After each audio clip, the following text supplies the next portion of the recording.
Une nouvelle édition de l'heure des pros s'est tenue à partir de 9 h ce lundi 28 septembre sur CNOO.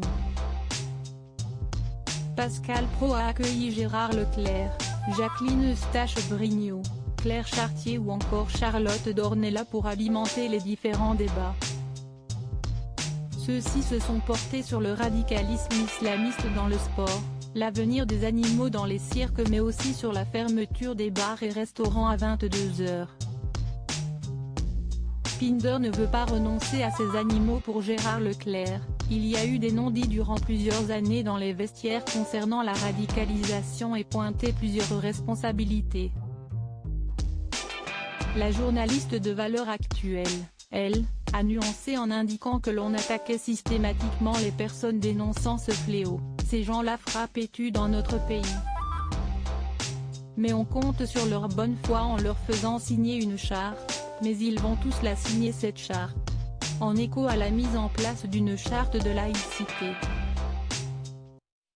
Quant à Frédéric Edelstein, dompteur et directeur du cirque Pinder, il a défendu la présence des animaux dans les cirques en s'accompagnant de 2 chiens qui se sont allongés sur le plateau. Il a aussi relaté sa bonne entente avec des lions qu'il a sauvés du business de la chasse selon ses dires.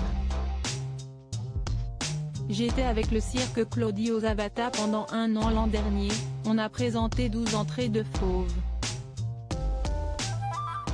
Tous les jours c'était plein car il y a les fauves, les autruches, les chameaux, les dromadaires, les zèbres.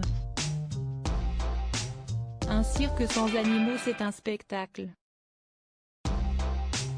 L'heure des pros reste au galop la veille, le TOC a rassemblé une moyenne de 324 000 Français, correspondant à une part de marché à hauteur de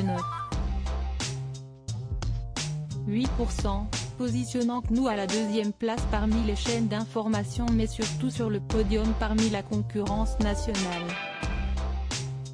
La performance est similaire en comparaison de celle atteinte lundi dernier. Les débats de 20 h ont entraîné 470 000 irréductibles, correspondant à 0,9% de l'ensemble du public.